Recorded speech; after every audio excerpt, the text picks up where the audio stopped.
Welcome to another edition of Everyone Hates Us, a podcast dedicated to the art of winning and the beautiful sport of baseball and sometimes football. We've got Colin reporting from a state that is technically a part of Canada. How are you doing up there, Colin? Are you cold? What's going on? I'm doing great. This is obviously the largest state, so therefore the most important because bigger is better. We got some food here at the airport. Got something Texas sized, half order. I want to have a big dinner later.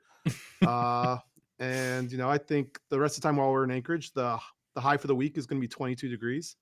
So it's not too bad. The last time we were up here, especially with my wife, the high was 1 degree. That was a little tough for some people. 22 is a lot more tolerable. That is absolutely disgusting. I am in, I believe, 62-degree weather in California right now. It's quite nice. Yeah, we've shot up all the way to the 40s today, so we're living It's large. balmy. Dan, of course, comes to us from Chicago, which is equally pleasant as Alaska, I'm sure. Yeah, we were in the low teens, high single digits last week, last week. So yeah, 40s is great. I'm very glad.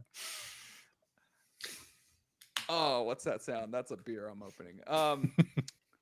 We've got a great show for you guys today. We got a lot of MLB hot stove news going on. Top of the show, just checked. Bellinger, outfielder Cody Bellinger is going to the New York Yankees. He has to shave a little bit, but you know who has to shave a lot of bit is Devin Williams, who's also going to the Yankees. The Yankees are just stockpiling assets through trade. They got rid of Nestor Cortez, who probably never wants to feel like a Yankee ever again after his last play was a home run in Game 1 of the World Series, a grand slam walk-off to Freddie Freeman. That's his final play as a Yankee. Dan, is that like that's as good a reason as ever to just get the hell out of Dodge, right? Like, yeah, and he's always been a nice, solid pitcher. I can't imagine I think he'll have a good time in the NL Central. Why not? Yeah, I do like his leg kick shenanigans. I'm sure they'll play well in the NL. Yeah. And on the Devin Williams facial hair news, I think he said that he hadn't shaved in 6 years. So like he hasn't been clean shaven in 6 years. So that'll be a big adjustment for him, I'm sure. I mean, he said he's going to try to keep it unshaved as long as he can. Yeah. Which, I look forward to seeing a clean-shaven Devin Williams on the first day of pitchers report camp. In other news, Kyle Tucker to the Cubs. Obviously, one of my favorite players, outfielder for the Houston Astros, and a sneaky star. You know, he's been one of the most productive players over the past 3 seasons when he's healthy. And Dan, we have a fantasy league, and Kyle Tucker was my keeper for 2 years. I think I would not drop him because I knew he was a baller. I think anybody who plays fantasy baseball knows Kyle Tucker is a baller. He's as solid as they come. Professional hitter. Murph, what do you think about that pickup? Like, Kyle Tucker, good, bad? Are the Cubs frisky now, Murph, or are we? I still think the Cubs have a lot of holes. I'm not totally fully sold on them. I think this is a good aggressive move. Last episode, I believe I was critical of some of the big market teams not spending money. And, this is a move where I don't believe that this is a move a big market team makes unless they, are going to come in and pay the top market dollar and see this contract through. This isn't one of those where you buy it and then try and sell it off later type moves. Rockies. So in that sense, wherever I think it's exciting. I think the NL Central I've been actually just shocked about how much everyone's been comfortable letting the Brewers dog walk them for the last several years. It's nice to see, some teams try and put up a fight here in this division. And I think, Nestor Cortez as well is going to, we talked about him. I think he's going to much prefer pitching in the NL Central versus the AL East.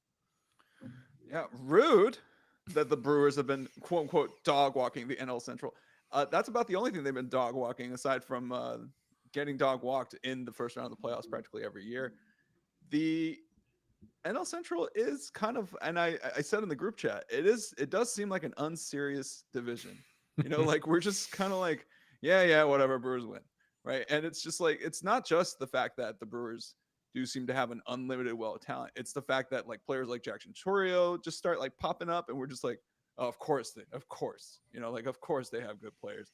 Bryce Terang plays with like a 4.7 WAR, like with incredible glove work at second, like might be the best defensive second baseman in baseball. I think he's the Platinum Glove winner. Sorry, Murph. We're not counting the bat. If we count the bat, Ketel Marte is the best second baseman in baseball. I'll say that for you. But the Brewers just seem to pull talent out of their butt, and it's pretty amazing to see them on the run that they've been on. Another team that used to pull talent out of their butt is now basically having a bit of a fire sale, it seems. So I think it's a eulogy is in order, boys. I'm seeing a lot of ex-Astro names on here, and I think the Astros might be calling it a run. So cue the taps.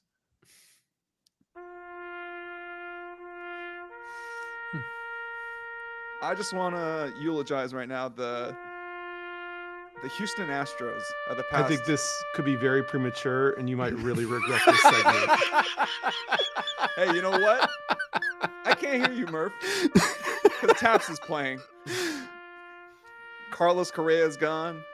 Alex Bregman's probably gone. Kyle Tucker is gone. They pretty much have Yordan Alvarez, an aging Jose Altuve. It's looking pretty dark out there. They're looking to shop Framber Valdez. I think this is it. Good riddance. Rest in pieces, you cheating bastards. Houston Astros. Here lie the Houston Astros, 2017 to 2024. It was a good run. 2 World Series. I guess 1 World Series. 1 Mickey Mouse World Series and a real World. It's like just like the Dodgers. They got 1 Mickey Mouse World Series and they got 1 real World Series. And it's a good run. It's a good run for a quote unquote small market team. The fact that the Houston Astros act like a small market team kills me. Mm-hmm. They are one of the biggest media markets in the country. They're in Texas where they have no state income tax, and we'll get to that. But it is very, very disappointing that the Astros act like a small market team. But they did shell out for Jose Altuve. I'll give them that. But the fact that they're selling right now is ridiculous. This run probably could have been 4 or 5 years longer. They had the talent. They have a division that implodes regularly. Like it's hey, the Angels are doing good this year for like 2 months. Oh, okay, never mind.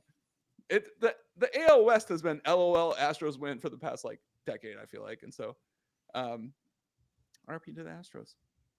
Yeah, they did. They've done pretty good in that division. They're the second most recent champs to come out of there. So twist that knife. I think, the first time they don't make an ALCS in 8 years, and now we're, playing trumpets for them. I think this could really just age horribly. I don't know if I fully agree with this take. The only thing I will say is the only people that you listed that I think is a huge loss really is Tucker. That's losing a player in his prime. It's a very productive player. Correa, we talked about that one. We all thought that contract was going to be an overpay and that would be smart. Like the Dodgers don't make that contract. They let a player like Correa walk in that instance. They really let Correa specifically walk. Like they're not signing that guy. Dan, do you remember they were talking about us potentially signing him? And I was like, "LOL, get out of here!" Like that's not happening. Carlos Correa signed with like 3 teams in that 1 week where he kept failing. Like they kept. How many physicals are you going to fail? Yeah, he signed with the Giants. He signed with the Mets, right? And then the Twins. So yeah, when 2 teams say, actually, never mind, to you in that short of a span, that's not a good sign for your long-term viability. But yeah, Tucker's the sort of player you hold on to. I hadn't looked until just a moment ago, but he had 4.7 BWAR in like half a season last year. MVP candidate, guys. Yeah, and he played 78 games. I know. Wow. Again, this is the only real loss. The rest are just, they're losing names of the core, but they're losing them when you should be letting these type of guys walk. Bregman's replaceable, honestly. I don't think they're really going to be hugely missing him as long as they do well, like a kind of bargain basement shop. I don't really fully sell the Astros like kind of being dead and gone. Well, this Tucker, if they trade Framber, like obviously things might change, but their pitching rotation's still okay. That division's still very open. I think there's a very solid chance we're watching Jordan bombs again. Just they just kind of got unlucky with the playoff draw this year too, because they didn't get to face the Yankees. Nice. That's a knife I'm all too happy to twist.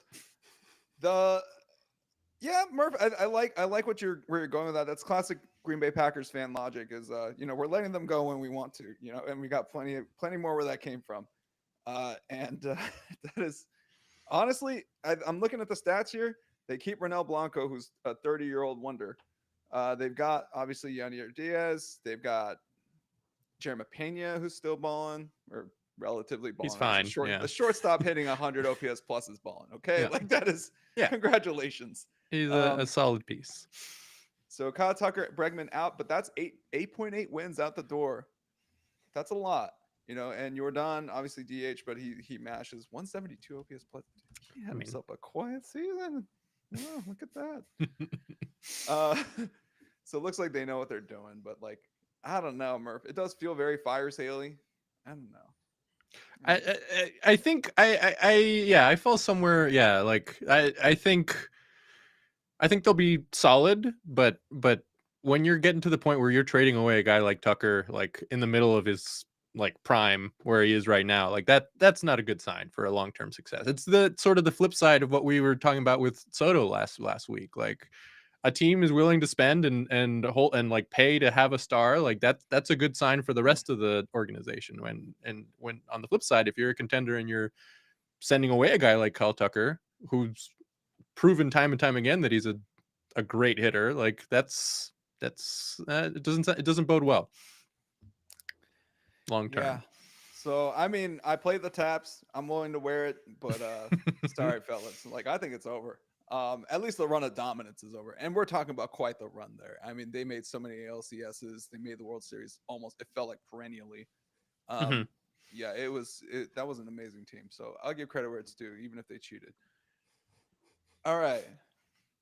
So teams spending money and players rejecting big money. We got Vladdy, who reportedly turned down a $340 million contract offer from the Toronto Blue Jays. And I did a little like digging, and I wanted to do some numbers with So cue the numbers with theme music. Here's our most boring segment. Okay, so my first question about Vladdy getting a $340 million offers is that US dollars or Canadian dollars? All right, because that's a lot of money for a first baseman who can't play first base. Like that's a lot of money. He's a DH, right? Like he's a glorified DH. Let's be honest, fellas. $340 million is a lot. Okay, but here's the thing. I spent the last hour working on a spreadsheet that calculates the actual tax liability of somebody who signs with the Toronto Blue Jays. And so that's what I've been working on. And I worked it out. So I think we can agree New York and California have prohibitive state tax rates, right? And so you have some pretty nasty taxes. Like, for instance, like the Juan Soto deal, I think we came out to, where were we at? Yeah. $39 million in state taxes, just state taxes. And that's splitting it in half, splitting the contract in half because you play half your games at home. Like doing that, $39 million in state taxes. That's a lot of money in state taxes. So Vladdy, oh boy. So Vladdy, if he signed with the Yankees, would be looking at at $340 million. He'd be looking at a total tax bill of about $141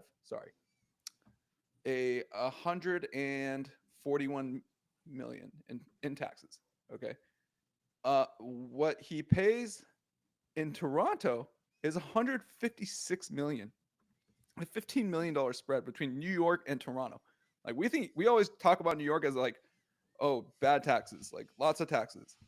Toronto's way worse. So, but we're talking about in the league of 15 million. So let's shave 15 million off the 340. All right, guys. Is Vladdy a $325 million player? Like, is he a Bryce Harper type of player? Like, if he leaves next year? Like, does he deserve a Bryce Harper type of deal? No. Wow. I go expand on that as well. It really is just the fact that there's no positional flexibility that he gives you. You can try him at first, but he's horrible. He's really, as you said, a DH. He can't run the bases. He's got one tool. He's been kind of streaky with that tool as well. What was it? Last year he had a 2-WAR season and like all of his hitting was down. This year he put up the best year of his career. But we're still talking about sub 7 WAR.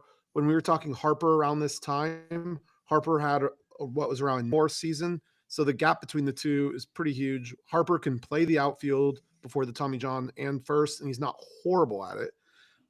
So Harper gives you more defensive flexibility. Who's better on the base paths. He's a better hitter just across the board. And so if you're comparing, like, would I rather give money to Bryce Harper or Vladdy Jr.? Like, not even close. Like, Bryce Harper, I just don't necessarily think he's shown enough consistency for a one-tool guy, and that's what would just scare me.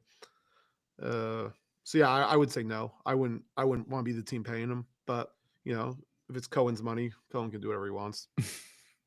Oh God. Is that what we're thinking here? No. That would be very bad. Vladdy and Soto defending on the same team. It'd be it's definitely more of a. I mean, the Yankees this year will look like full team of Nick Ahmeds. That spray chart to right is gonna look like a fireball. Like it's just gonna be like a supernova went through right field, like down the right baseline, all the way to the. That would be insane. Oh, wow, Vladdy and Soto on the same team. Oh, I would love to see that, and then them play the Giants in the playoffs and have to deal with that. Dan, what's your take on this? Is he worth Bryce Harper money? I mean, and then let's consider, fellas, that Bryce Harper signed his deal. I believe it was like 6 years ago. Like it's been a while. Yeah. Right? So 325 back then is not the same as 325 right now. And so, but he would be the richest first baseman by a mile. Okay, like it's not even close. I think Paul or Freddie has the top AAV at around like 27, 28-ish. That would be insane. Like 340 for a first baseman. Like, Dan, what's your take here?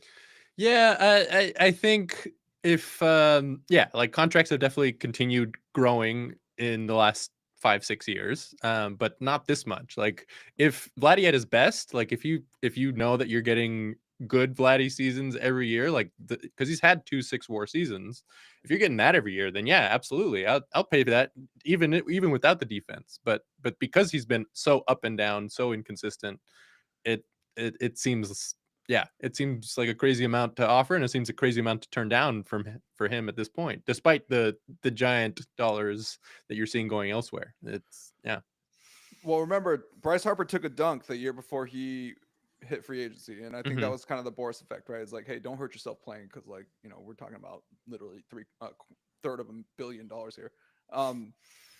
Vladdy, same thing, right? Like if he puts up another amazing season, because this is his prove it year, does it change? Does it sway you a little bit? Like, what are you kind of thinking? Like, what do you have to put up another 6-WAR season to kind of like pique your interest in that way? I mean, yeah, if we're talking $340 million, yeah, absolutely, he needs that sort of level of season, because that's the sort of season that I'm hoping for every year, like 5-WAR, 6-WAR, like that kind of player, like that sort of player that, just to go back on it, like Kyle Tucker is like that sort of consistency is what I want to be paying that amount of money for. And Vladdy just hasn't shown that.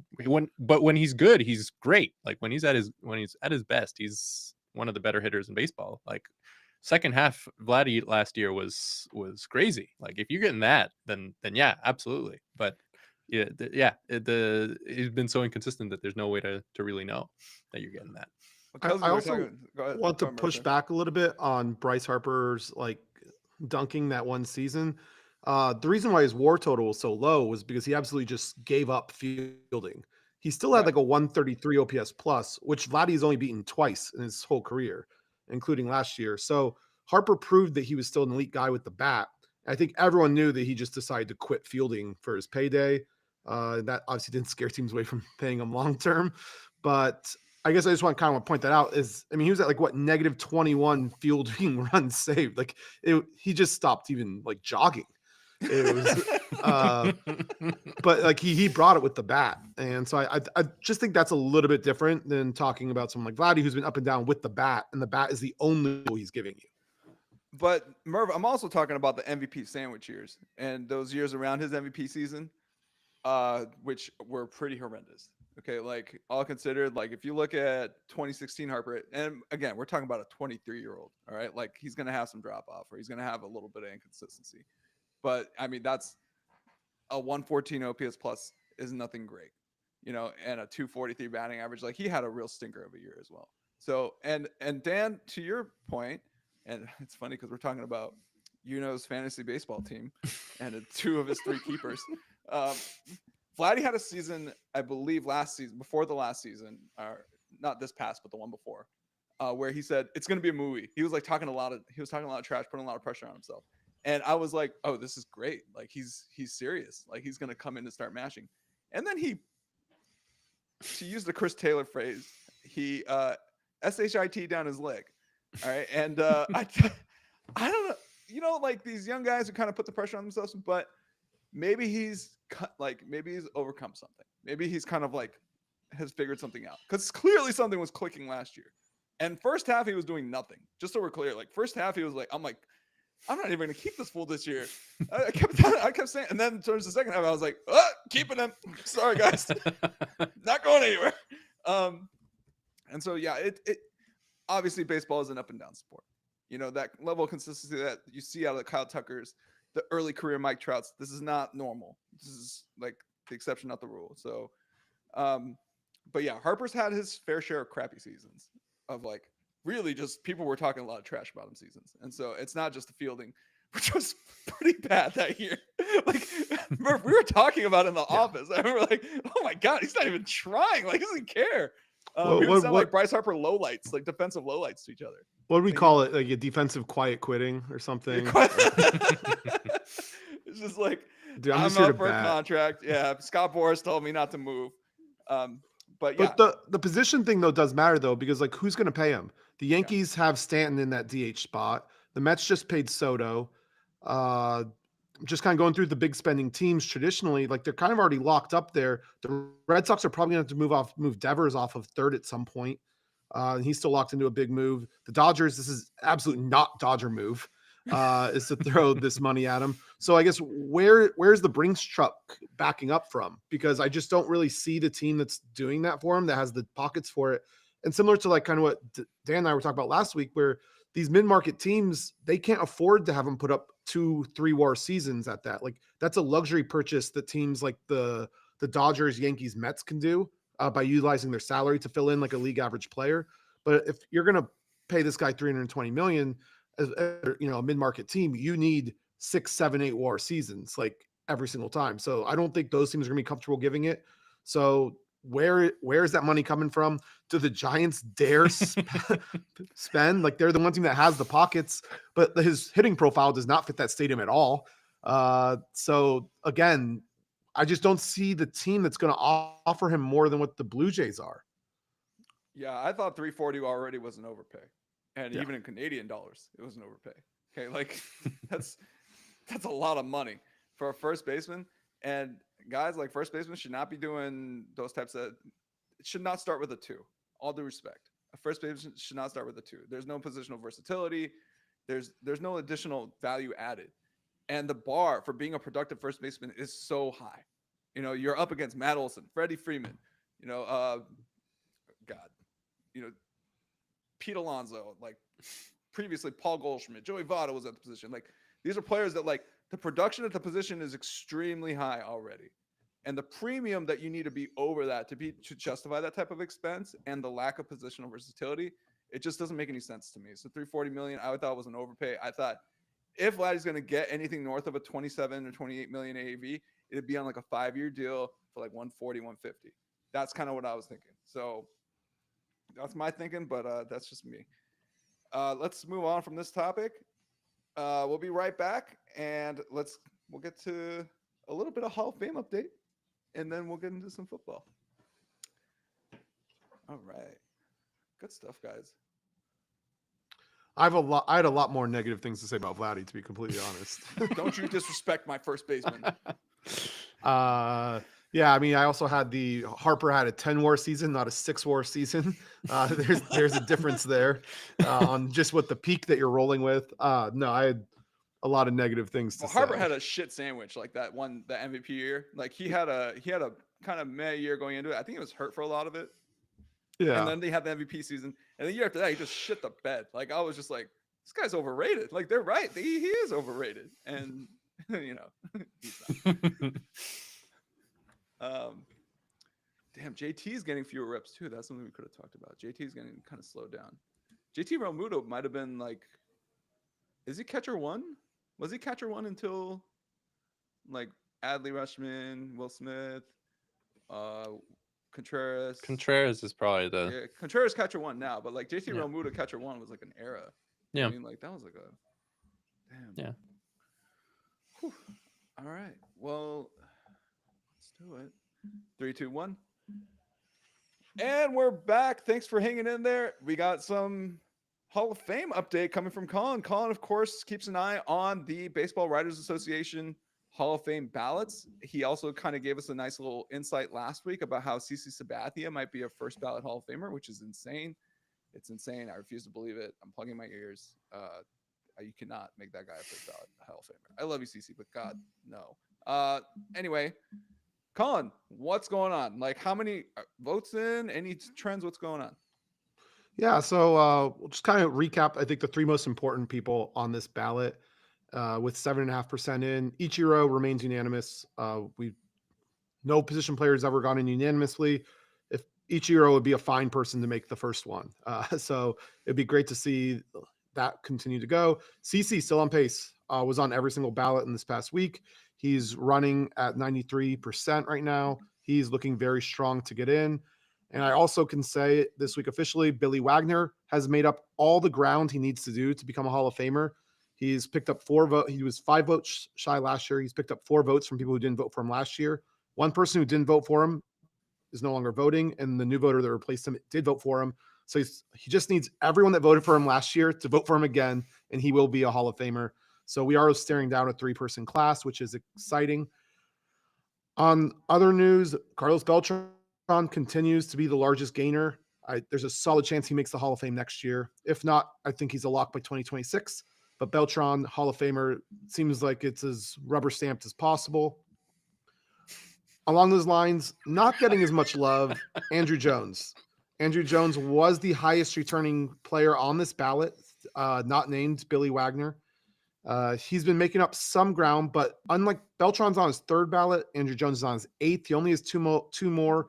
He's running slightly behind Billy Wagner if Billy Wagner gets in on his 10th and final ballot. So Andrew Jones not making up the headway that I think he really kind of needed to this year so far. But again, early returns, we can see if the later guys kind of go into them. Another thing that I find interesting is the continued turn on the steroid guys. Basically, early on, the steroid guys were kind of mixing out around like 30%. Doesn't matter if you're Barry Bonds, Roger Clemens, Alex Rodriguez, that's kind of where you're going. And then they kind of did their voting roll purges, and all of a sudden the percentages went up. People stopped caring as much, and you saw 10, 12% gains. People thought maybe A-Rod would be able to like reverse this. But no, we're on like year 3 of kind of a downward trend of them losing support actually from people that were previously voting for him. Alex Rodriguez, he's only on his 4th ballot. Manny is dead. He's on his 9th. There's no way he makes this up at this point. So the steroid guys, I think it's pretty comfortable to say that they're not getting in. And the last but not least, poor Torrey Hunter. It's very rare for a guy who survives a vote to fall off of it. He's still at 0 votes. Not looking great for Torrey Hunter, but still a lot still to play. But I mean, even Ian Kinsler has a vote, so it's not a great start for old Torrey. Ian Kinsler had his time, okay? Yeah, he was pretty good there for a while. Pretty good there for a little bit. Man, that's a great update. Thanks, Murph. It's good to know that, it's moving apace. My thing is, I just want one Korean baseball writer, one Korean guy who cares, to not vote for Ichiro. Because I don't want him to be the first unanimous. because he's a racist bastard. And the comments that he made about South Korea, not cool, not cool. And I love Ichiro as much as the next guy, but first unanimous position player is that racist douchebag. Doesn't sound like you love him. I love him. I love him. But I Doesn't love sound him like you love him as much as the next guy. There you go, Dan. That's exactly it. I'll drink to that. Because if you're gonna be racist, you can't be the first. Like, I'd rather he took steroids. You know what I mean? Like, I would have been like, I'm fine with that. You know, because I'm fine with Barry Bonds getting in. I don't care. Like, Barry Bonds played on my rival team, like the team that I'm supposed to hate, and you can't help but respect it. This guy had an on-base percentage of like over 600, or like over 60%. Okay, like there's no way you can disrespect that. All right, he's one of the best hitters I've ever seen in my life. He is the best hitter I've ever seen in my life. The fact that he's not in is stupid because he was great before he did the roids too. Like he would have made the Hall without the roids. And you're telling me just because he decided to show us a little bit of what the steroids can do, he's not going to get? That's ridiculous. A little bit. It's like, imagine, no, because like literally we're telling each other like, dude, imagine if Shohei Ohtani took steroids. We already saw that. It's Barry Bonds, dude. Like that's what it looks like. Oh my gosh. She's like, oh, what if Shohei was on the gear? Like he would look like Barry. All right. Like that would be a lot of fun. Now we know it exists. Okay. So we can point to it. But I'm against the Ichiro. Sorry, Ichiro. Unfortunately for you, Mina Kimes doesn't have a vote, and I'm not really saying anyone else that in sports media you might be able to get on this Korean. I don't know whose arm I have to twist, but do not make him the first unanimous position player. Like, oh my gosh, dude, you gotta be kidding me. I mean, the stuff like, that he said our country smelled like garlic. That's so disrespectful, bro. I love garlic. I love garlic too, but he was like trying to say like we're all like stinky and like we're big and lumbering and lack whatever. Chan like, said my apartment smelled like garlic. Is he being racist? That's a huge compliment from a Korean. All right, and second, so how do you know he wasn't complimenting? Because he said some other stuff that was just really untoward. Like he was saying some stuff about like our body types and all that stuff, and I'm just like, bro, you don't got to say all that. Like, come on, dog. Like, you're one of the best baseball players ever. Like, bro. Come on. And like when we beat them when South Korea beat Japan in the WBC, he was seething. Like we did the original flag plant on the mound, like we put the Korean flag on the mound after we beat Japan. And it was like the most disrespectful thing I've ever seen in my life. I was like, this is an act of war, dude. Like legit, if Japan had an army, they'd be lining up, bro. Like it was bad. And Ichiro was seething. Like you see him like screaming in the dugout, just like let out like a guttural yell and then just walks into the clubhouse, like storms off. And I'm like, you know what, dude? Smells like garlic, doesn't it, motherfucker? Like, sorry. I forgot we can't cuss. You're the only one that breaks the rule. Like I'm the only one. I am the only one that breaks the rule. It was just fine. You can't talk trash about Koreans. The non-alcoholic beer is really getting to me, boys. Like I'm on one. I'm on one. I would like to see him get in first ballot and show up to the induction ceremony with Apollo Antonono. What? Why? Oh, just to twist the knife on this, the Korean nationalism that you've been showing here recently. It's not Korean nationalism. It's just like, dude, don't be a jerk, man. You know how many Korean people love Shohei Ohtani? Like all of us. All right, we all love him. Okay, it's like, dude, the cat can ball. What do you want me to say? All right, there's no nationalism there. The cat can ball. We love him. Ichiro just had to open his dirty racist mouth, okay? So that's my little. If I have a podcast, I'm gonna talk about Ichiro Suzuki racism. Are you kidding me? What the hell? Why would I even have a podcast if I can't do that? It's just a dear friend. He should get nowhere near that douchebag. But he's a dear friend, and I would love him. A great man, a great baseball player, but a racist douche as well. All right, let's move on to some NFL. Let's keep it moving. All right, fellas, let's start with the NFL MVP and NFL MVP odds. Okay, so obviously, weird year for MVP because Pat Mahomes he's starting to look more like Pat, but he was not looking like Pat in the early season. But I think the NFL MVP is kind of an intriguing storyline this year for the first time in a while. And I'm going to pull up the odds. These odds are brought to you by screw them because we're not putting on any gambling websites. All right. Josh Allen minus 900. Lamar Jackson plus 550. Saquon Barkley plus 1300. Jared Goff plus 2000. Sorry, I never thought I would say Jared Goff MVP candidate in my life. I went to USC. I knew he could ball. Jared Goff plus 2,000 for the MVP just tickles my jimmies. Baker Mayfield plus 7,500 and Joe Burrow plus 7,500.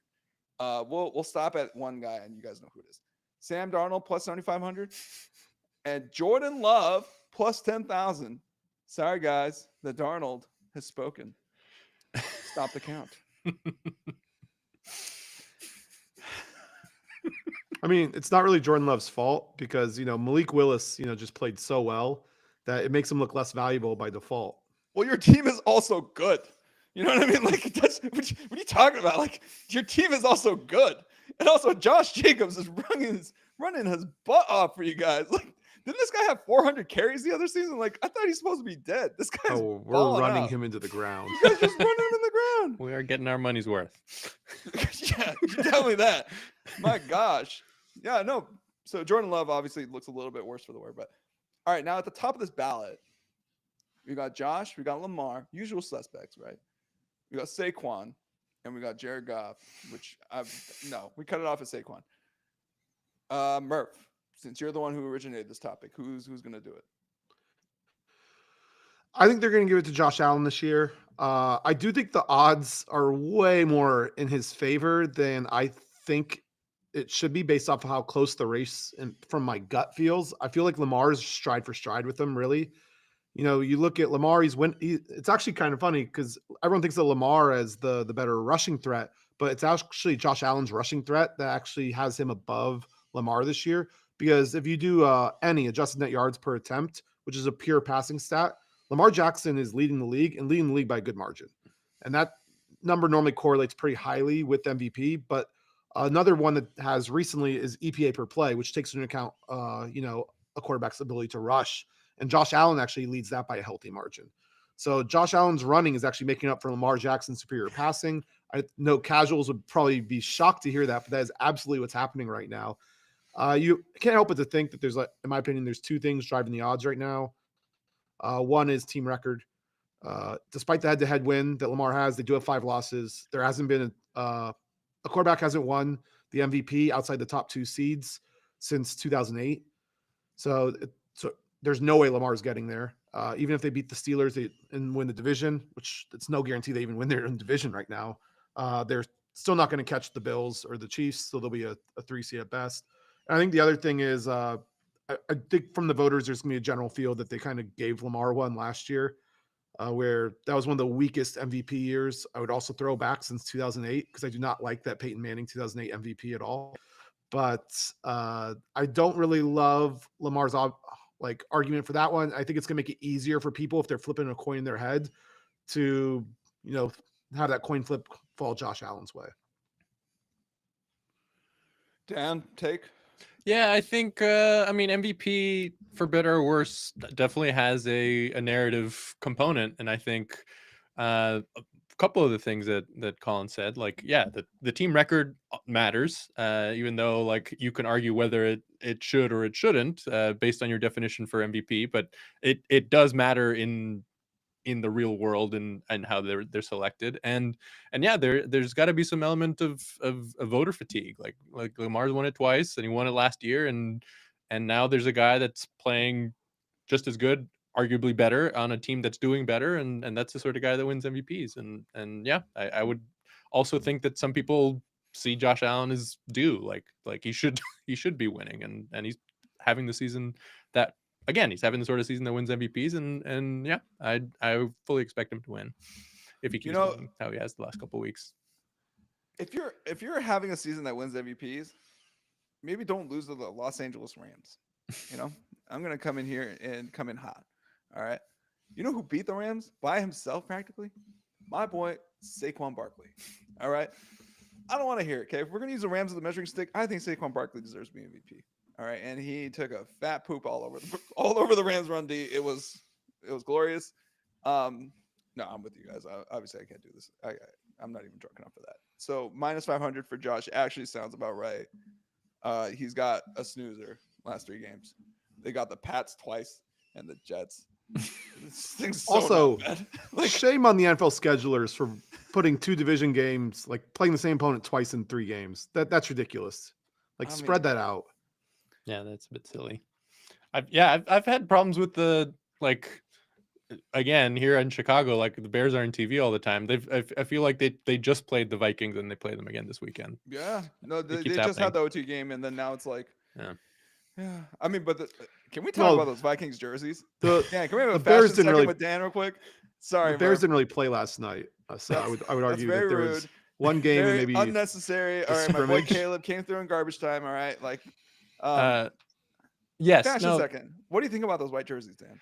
I like the white jerseys in a vacuum. I think they suffer because they're not as good as the Packers white jerseys, which we also wore this weekend in the same division, and ours look better with the like a little splash of color versus the whiteout. I think the whiteout doesn't look as good. That's a But- homer take, Dan. You guys Sorry. wear white jerseys all the time. Okay. Yeah, Like, but how not often white, do the not white jerseys, white pants. Yeah. That's a new look, and that's a sharp look. And if we hadn't done that and the Vikings did that, then yeah, like yeah, in a vacuum they look good, but being in the same division as a team that's doing it better, I'm sorry. There's, I'd like to take this moment to apologize to the people of Minnesota, all 12 of you. Yeah, that's brutal. Okay, that was a nice little fashion minute. All right. Well, speaking of scheduling and all this stuff, okay. So I feel like the NFL playoffs, the teams seem somewhat set. Okay, but I'm going to pull up the NFL.com playoff pictures, like my favorite page this time of year. All right, so I'm going to go over the seeds real quick. In the AFC, the 1 seed, the Chiefs at 13-1. The 2 seed, the Bills, 11-3. The 3 seed, Steelers, 10-4. Frauds. Lions. In the NFC, it's the Lions, 12-2, 1 seed. The 2 seed are the Eagles at 12-2. And then the 3 seed is the Bucks at 8-6 because NFC South, LOL. Baker Mayfield, baby. Oh my God. What the heck? I mean, and then the Packers are a 6 seed at 10-4. Like, this is all mumbo jumbo. Like, oh Lordy. Okay. So in the hunt, the Packers are theoretically in the hunt. I don't really get it, but all right, guys. It necessitates ties and a bunch of like losing out and winning out. I think it's functionally we've clinched. Yeah, we're gonna be in, barring a series of crazy events. Yeah. Well, you guys When it starts with the Rams and like what's it called? Seahawks need to tie. I think we can just start throwing out the reasonableness, and it's like that. And I mean, all right. So let's take these in the hunt teams and let's just say buy or sell real quick. All right, we got the Ravens at 9-5, second in the AFC North. Buy or sell? Just give me a quick 1 sentence. I buy them. I actually think they're going to take the division and take the 3 seed. Spicy. They play Spicy. the Steelers this weekend. They take it. I think they're in the driver's seat for the 3, and I think they hold on to it. I buy them, but I don't think they'll win the division. I think the Steelers will close it out. But I like them as a playoff team. I mean, yeah. Okay.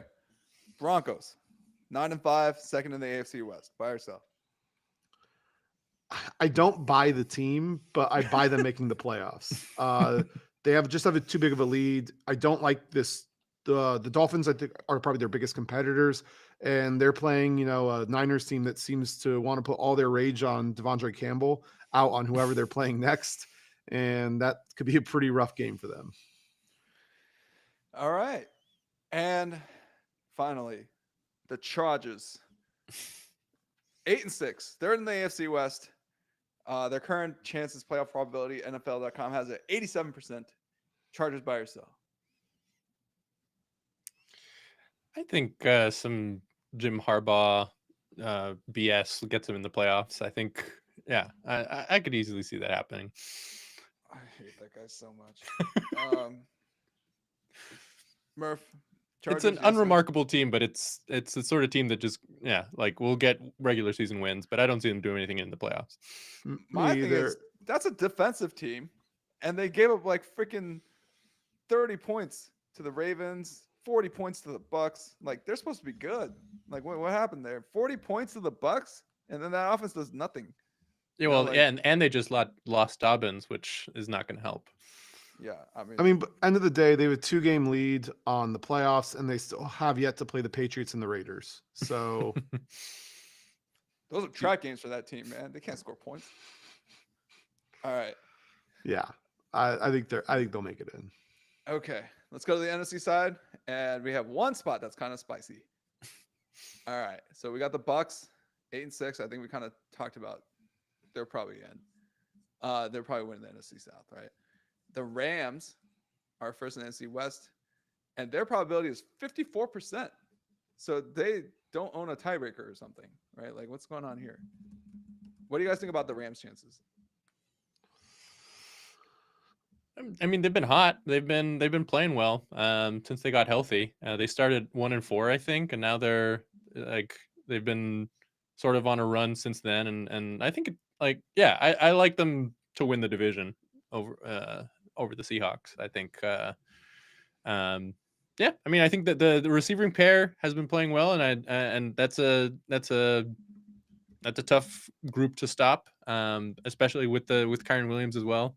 But I don't see them as like big contenders in the playoffs. But I think the with the run that they're on, they'll end up winning the division. 54 Murph? seems a little low. I mean, the Yeah, Seahawks it's still at have, 72%. Sorry, I want to correct myself real quick. Okay. They're at 72%. I was gonna say Seahawks still have to play the Vikings, so I don't know. It's tough. They have 2 tough games. That game in LA versus the Rams obviously is paramount, but yeah, I think you really got like the Rams odds. It looks like they're playing really well right now. Geno's status for this week still up in the air, as far as I know. Playing a Vikings team, you do not want to have who is it, Sam Howell come in versus a Brian Flores defense. That Yeah. Sam Howell, who yeah. led the NFL in interceptions last year, came in the other day and promptly threw an interception again. That's my Yeah. Korean brother, guys. He's 1/4 Korean, so I don't want to hear it. I think one of the more interesting ones still is, and I don't believe that they'll actually do it, but the Falcons' schedule is baby soft outside of one game against the Commanders. The Commanders still have to play the Eagles. That game very likely could decide the last wild card spot. But I mean, Kirk Cousins looks so beyond wash on Monday night. He's having a miserable month and a half. I think he's 11 picks, 1 touchdown in his last 5 games. It's tough to see the Falcons turning it around, but they played the Panthers. Like their schedule's really easy. If they can, the Commanders are probably losing the Eagles. Like that game could just decide the last wild card spot. And so, any given Sunday, I mean, they blocked 2 punts and still barely beat Desmond Ridder, but weird things can happen. Throw Michael Penix in there. Stir the pot. Something, who knows? Oh, Absolutely should God. put Penix in. Kirk Cousins can't even hand the ball off. Like, because They're pot Achilles committed. is clearly not fully healthy. He They're paying can't 9 hand figures the to Kirk, dude. They're pot committed. No, what's what we've seen recently teams be pot committed and then not, and then end up going on runs. Think of what the Niners did with Trey Lance. They cut him loose after 3 first-round That's picks. a big pot. They went That's a big Purdy. pot, yeah. Think all the money the Seahawks gave Matt Flynn, never even started him a game and just went with Russell Wilson. And then Speaking of Russell Wilson, yeah. Exactly. About that guy. So no, I mean, you're 7-7 right now, and Kirk Cousins has put up 5 awful games in a row. And if it wasn't for a soft roughing call last night, they might have dropped that one too. It's not just that they've been on a losing streak; they're on a losing streak specifically because of Kirk Cousins. This is when you make a change to shake up your team. I've heard people say you don't shake it up when you're in the playoff hunt. No, when your quarterback is the reason that you're in this hunt, you should be comfortably in. After how they started this year, they were 7-3 at one point, or 6-3 before dropping 4 in a row. This is when you make a move like that. Is when a player is playing this poorly. But if you bench Cousins now, you lose him forever. Like that's it. Like I don't think that's much of a loss. okay, I know that's mean. That's really mean, Colin. But you lose him forever. And you put a lot of pressure on Mike because you got to come in and you got to do something. Like, and people are gonna be because it's kind of close. Like if they're like, listen, man, if they're like 5 and 9, nobody's like, whatever. Like, yeah, come on, Mike. Like, show us what you got. They're 7-7. They're in the thick of it a little bit. Like they have a shot. It's a remote shot, but it's a shot. It is kind of in that the decision becomes a little bit more shaky, I think. I actually think it's the more cowardly thing is to just kind of keep doing what you're doing. I think from Penix's point of view, if you're a player on the team, you're watching a guy here who clearly can't get it done. A lot of those passes were ducks coming out of his hand, first off. But let's not even get into looks bad. He can't even run fast enough to hand the ball off out of under center. Like they have to run out of shotgun more from that. They had 24 1st and 10s, and they ran it on first down, 23 of them. Like they don't trust him. The one time they didn't, he threw a pick, by the way. So maybe that was accurate. They don't trust him to do anything, and he's not even able to get Bijan the ball like where on the right mesh point, which is ruining the running game as well. Like he's not even operating at a serviceable level at this point. Even if Penix is unready, Penix can, I swear, he can at least hand the ball off properly. I assume. Maybe that's why we haven't seen him yet. Maybe in My other practice. theory is, maybe he can't. Maybe he can't, guys. My other theory is that Kirk's hurt and something's up. Like either a back injury or something. And that's the. I think he never healed fully from the Achilles, and it's regressed a little bit on him. He does look a little. He looks gimpy. Sounds like the sort of guy you want to bench. Dude, the poor Atlanta Falcons are like the Angels today. They're just taking it. We're just beating them senseless. I'm sorry. I mean, they've been a real boring team the last 6 years. Like they had the corpse of Matt Ryan. They tried out Ritter, Mariota. Like they just have been a really boring team to watch. But their defense and special teams have been good enough that they don't get blown out. They're like winning 7 games a year. I mean, they've already won 7 games this year. They're just a tough team to watch. All right, let's talk about another 7-win team, the Arizona Cardinals, who started off the season looking like, and then it just kind of kind of fell apart there. I think it started with losing to you guys, but they've had losses to the Seahawks twice, Seahawks twice. 16-6. Ew, yuck. And then they lost to you NFC guys. West football, baby. Ooh, NFC West football. Oh man, they blew out the Jets, and then they lost to the Vikings by 1 in a nail biter. It's like, guys, what's going on with the Cards? Is Kyler okay? I got a better question. Is Kyler Murray any good? Is he gonna ball, guys? Because I'm waiting. I thought this was the year, but it has definitely not been. You've been fine, but not what you would want out of a guy that you've invested that kind of draft capital and money in. He's fine, but yeah, he has not looked like the star that we expected. Also, starting off this year, the Commanders dropped a couple games, and I was talking about how this is the stereotypical he did it in Arizona, whatever, the Kingsbury Cliff. But actually, maybe it's the Kyler Cliff, because he's not being as great here in this back half. Not certainly what he was playing. He was at a Pro Bowl level, to start the season, got him off to that early start. He hasn't quite hit those highs as of recent weeks. On the other end, though, they have a get-right game against a very bad Panthers squad this weekend. That should get them to 8-7, especially assuming a Seahawks loss to the Vikings, and you're talking about a potential win against the Rams, and all of a sudden you're cooking a little bit here. And the Cardinals have always played McVay tough. That is the one team that they actually have played well in the division. So they're not dead yet, but you certainly don't like the trend line. Yeah, they are streaky as it goes. Lost to you guys and won 4 in a row. But these teams are like the Chargers, the Dolphins, the Bears, the Jets. These are like the Washington Generals. I don't know what you guys expect. The Bears. Yeah. And then you got 3 losses against actual teams like Seahawks, Vikings, Seahawks again, I guess. And then they beat the Patriots last week, and they're going into the matchup against the Panthers, at the Rams, then end the season against the Niners. It's rough, guys. This is a rough one. It's hard to watch because Kyler, believe it or not, at one point was second in QBR in the league, which is like pretty good. Like he's not putting up the counting stats that you expect out of a Pro Bowl caliber QB, but like he's making the winning plays. Yeah, when he looks good, he looks really good. But yeah. So yeah, there was a little dark horse MVP chatter for Kyler earlier in the year from Mina Kimes of all people, and she got absolutely destroyed over it. I felt horrible. I was like, guys, look at the QBR rankings. All right, who we got here? Oh, we can go all day, guys. The Dallas Cowboys apparently still in playoff contention. They will not go away. They're like a roach. They're like a cockroach. I thought we stomped them out, but here they are. They're back. Like 6-8, third in the NFC East. The Cowboys. Oh boy. Okay. Buy or sell on the Cowboys, guys. They should have been dead, but they are here.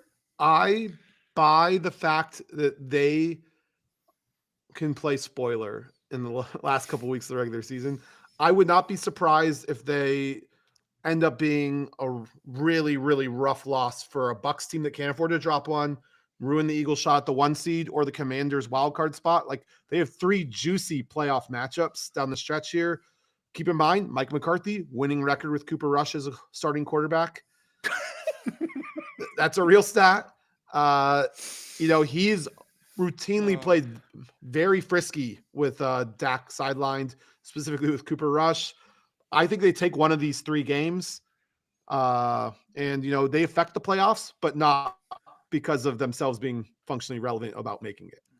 I have never seen a team so relentlessly hell-bent on a first-round playoff exit every year. Like they just, even when they shouldn't even be in the playoffs, they're going to find a way to do this, guys. Oh boy. Well, they got Bucks, they got us, and then they got the commies. So that is that's a slate if I ever saw one. Hope your defense holds up, guys. But like they beat the Panthers. They beat the Giants. which the Panthers were favored for the first time in 34 games, but that they beat the Commanders though earlier with Cooper Rush already. So they went into Landover, Maryland, and they went on the road. Cooper Rush balled them out. Like, do you think the Commanders, if there's a win and in game, are going to be super comfortable going into Arlington? Absolutely not. Hopefully the curtains are open, so that's going to be a Sunday night game. if that's the case, they won't let the curtains affect that one. Oh man! All right, guys. Well, we're rounding third here, so let's bring it in. Okay, it's time for gratitude and rants. Oh wait, no. Before we do that, matchup you're most looking forward to this week. All right. So, fellas, let's start with Dan, because I think Dan actually had one prepared. So, Dan, what's the matchup you're looking forward to? I probably most looking forward to in soccer. I'm looking forward to Barcelona Atletico Madrid this Saturday. First and second place in the Liga. But the real answer is probably the college football playoffs. I'm excited for.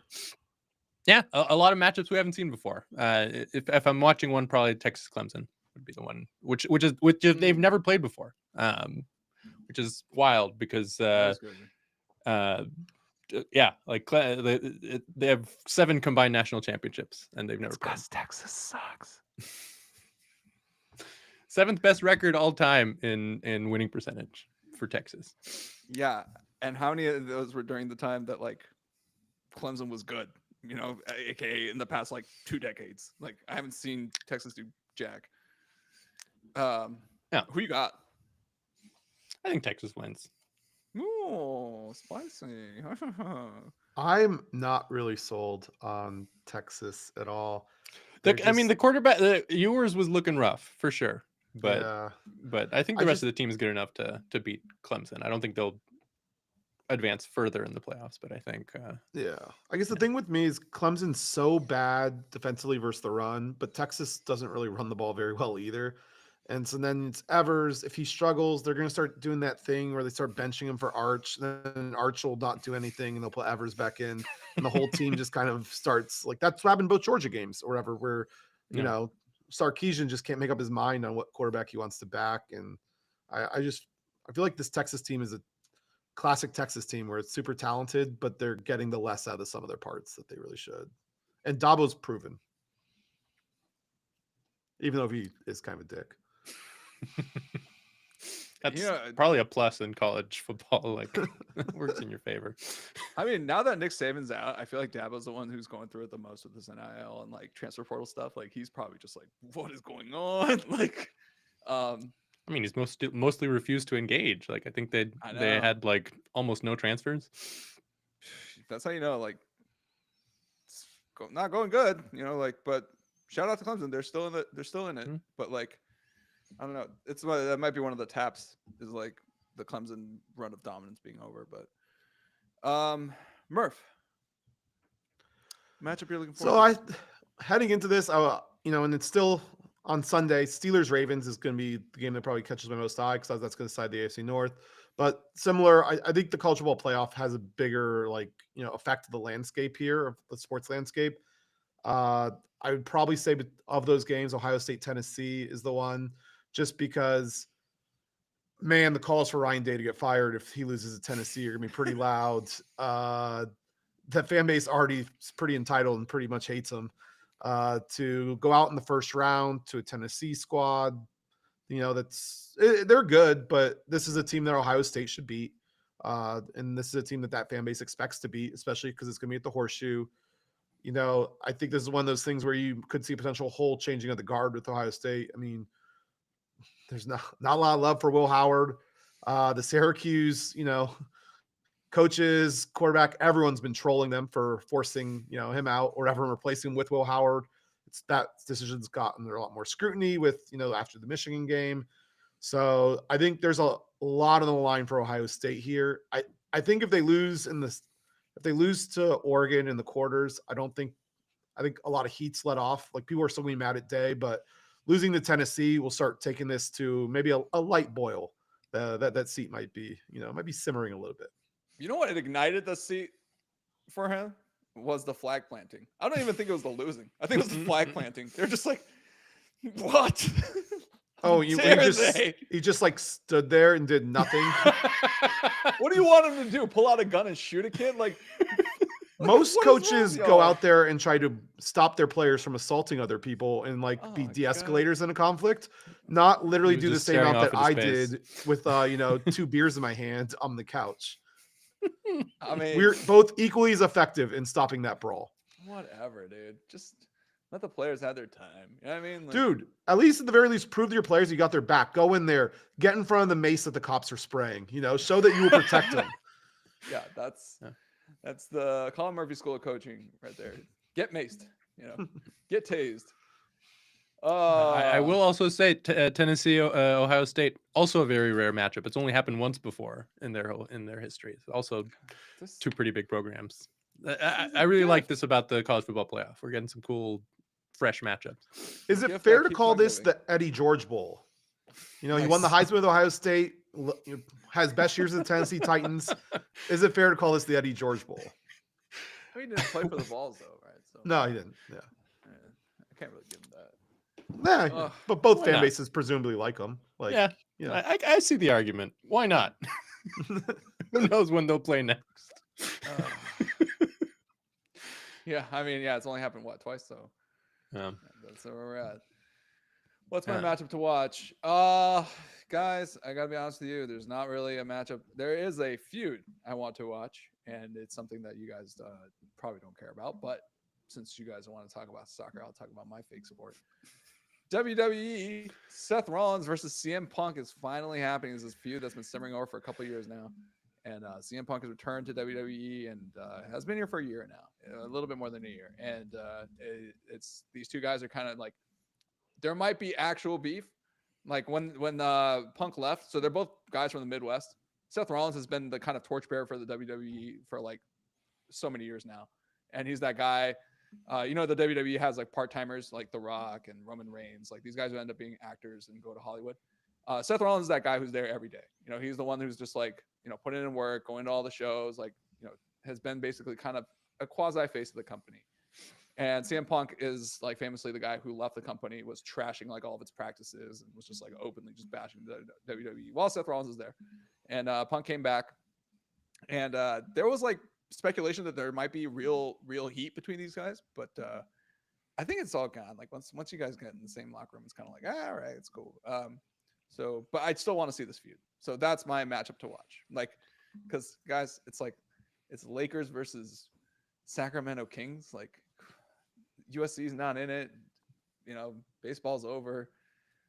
My football team plays the commies. Like, who cares? Like, you want me to care about Eagles commies? Like, sorry. I mean, Like, I'm not that's the even one turning that on. seed. I'm not turning that on. You kidding me? Like, who cares? Like, whatever. Win or lose, we booze. Okay, like, whatever. Who cares? All right, time for gratitude and rants. All right, I try to keep the wrestling short just for you guys. Gratitude and rants. Murph, kick us off. Gratitude and rants. Yeah, I mean, I think my rant would probably. Oh no, let's start with the gratitude. Start with the gratitude. I'm really excited about what's been going on over in Manchester City. You know, they have one win in I think their last 11 matches now. They are, I believe, in 6th place in the table. They're fighting for their lives in the Champions League. Pep Guardiola came out after choking a 1-0 lead to, their fellow rivals, Manchester United, who are like 13th in the table, and said, I'm just not good enough anymore. I'm not good enough for this. It seems like he is being broken. It seems like Mourinho was right. He's a bald fraud. And no, it's just great to see all the dirty money that they've been doing, all the charges that have been levied against them for, kind of getting away from financial fair play and everything else that they're doing. It's good to see this team who had kind of ran away with the last several Premier League seasons, just kind of really going through a stinker. It was nice when Bayern collapsed last year, although we all saw that coming once they signed the Tottenham player. But it's good to see kind of one of those teams that's kind of been up on top, just kind of get humbled a little bit. And I don't think there's a team that really deserved that more than Manchester City. Okay. You got a rant for us? Yeah, I do have a rant. It's less of an angry rant, but I would say it's more just kind of lamenting the fact that home field advantage is very quickly dying, especially in professional sports. As cool as it was to hear "Go Pack Go" out in the Seahawks Stadium on Sunday, that was, a bastion of one of the loudest stadiums in America, one of the most passionate fan bases. But even the Seahawks faithful too are getting priced out of their own games. This is something the Packers had to experience earlier this year when the Lions kind of took over Lambeau to an extent. You could definitely hear the Lions fans acting big, but it's just tough to see. One of the great things about sports was obviously seeing the hostile environments and kind of the rabid home fans. And the more the games get sterile, just there's some of the atmosphere is lost. And I know I don't like seeing that. That's a good rant. I like that. Dan? Hey, all right. So I was gonna shout out college soccer with Maximilian Kissel's 95th minute golden goal winner for the national championship for Vermont. True Cinderella story. Catch the replay if you have the opportunity. The announcer really gets into it. But I've heard the feedback from so instead I'm gonna be thankful about Gukesh Domraju becoming the youngest ever chess world champion this past week. Really exciting matchup. It was tied going into the 14th game. Blunder by Ding Liren in the 55th move, I think. And he celebrated by going bungee jumping. So yeah, a man of the people, 18-year-old Gukesh Domraju. Very thankful for him. And they've confirmed that he's going to play Magnus Carlsen in May in the Norway chess tournament. So I'm looking forward to that. My rant, going back to soccer, is this week they announced the next couple of World Cups in 2030 and 2034, and they did all sorts of shenanigans to the 2030 World Cup, which was going to be Spain, Portugal, Morocco, but they added games in Argentina, Uruguay, and Paraguay as a sort of tribute to the 100th anniversary of the World Cup from 1930 to 2030. But the real reason that they did that was so that they could have South America be included in the continental quota for that World Cup, so that they could give it to Saudi Arabia for 2034. It is once again just full corruption by FIFA. Infantino probably lining his pockets 3 or 4, 10 times fold for another sports washing operation. Winter World Cup coming in 10 years in Saudi Arabia. So that I do not like at all. Yeah, I mean that's just so offensive on so many levels. Like Uruguay and Argentina should have hosted outright just for the 100th anniversary or even that alone. You subvert that and then just kind of cut them out of the whole deal anyway, just so you can skip a rotation to go back to the Middle East quicker than they really ever should have. That, utterly ridiculous. Yeah, they get 1 game each, Uruguay and Argentina. That's the 100th anniversary celebration. The U.S. was nicer to Canada. Yeah. What are you doing over there, you know? Oh my god, are we done talking about soccer? Sorry, I was zoning out the whole time. This freaking soccer podcast bullshit. Okay.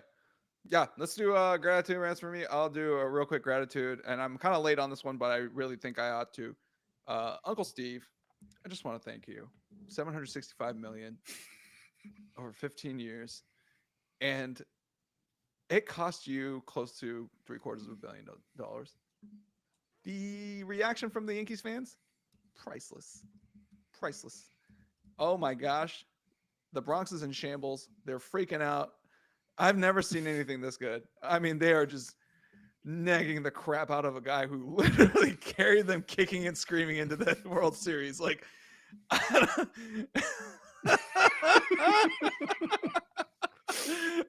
Yankee fans are so salty. It's amazing. Also, shout out to the Aaron Judge ball that just Aaron Judge ball. Shout out to the Dodgers for getting a hold of that ball, authenticating it, and then selling it on their website for $40,000. Oh my god! I'm grateful for all this. I hate the Yankees. I hate their fans. I love this. This is the best offseason ever, dude. Like, they lost their best player. They lost their second best player. Oh my gosh. 2 of the team across the bridge. Oh, I've never seen so many 27 rings comments. Like, they're just like, ah! It's the best. Thank you, Uncle Steve. I appreciate you, man. It cost $765 million, but this Dodger fan gets limitless joy from it. Like, oh my gosh. And we don't even care. We're gonna blow you guys out in the playoffs anyway. It doesn't matter.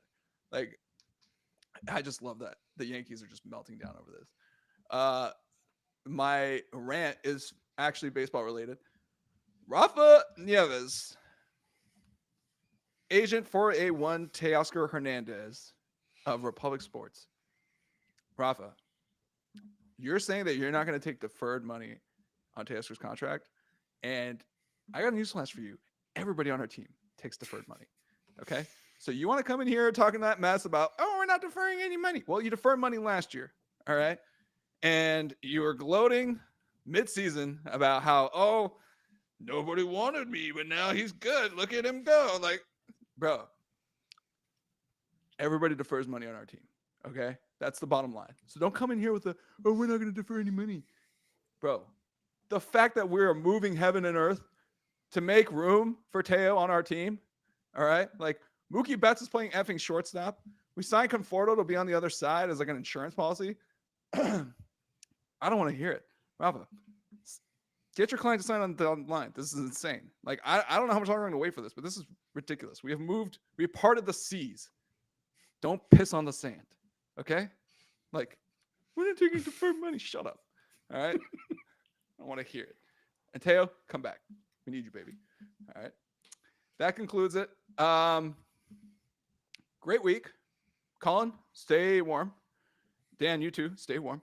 I'm plenty warm off this non-alcoholic brew. It was great having you guys. Thank you always to my co-hosts, Colin Murphy and Dan Grievitz. If you're watching on YouTube, like, subscribe, leave some comments. Tell us that I'm wrong. Tell me to stop drinking. Tell me whatever you want. And obviously coming to Spotify and the podcast app near you. So this one, I'm going to try to edit this up and send it out. We're getting better. It's getting we're getting into a good place. So Yeah. we'll see you guys here, Murph, same time next week. Yeah. Same time Yeah. next week. Yeah, All I'll be at right. Homer. Shout out to the NBA Cup final being tonight and us no one mentioning it until right now at the very end. I like how they're trying to make that a thing. It's not a thing. Okay, like football is still on, dude. Like, get a hold of yourselves. Like, what? It's just college football playoffs, man. Like, They really put it right in the middle of sports having their actual, title. yeah, it's like, oh, look at me, look at me, look at me. We're just like, dude, it's not even Christmas. Your season hasn't even started yet. Like, stop. Oh my gosh. Yeah, shout out to the NBA. Technically going on. Yeah, I guess there's like, I it's hard. refuse to acknowledge it until the Packers are eliminated. That's kind of I'm the kind of the same way. I'm just like, the Eagles still playing. All right, cool. Well, I'm basically only following because of fantasy. yeah, that's another reason to do it. But Um, yeah, it's like, Lakers. Yeah, whatever. Ronnie, is he playing yet? Hmm. All right, go Dodgers. Go Dodgers. Give us Go 5 Pack, stars. go. See you next week. All right. What'd you guys think? Pretty good. I've been holding in a sneeze for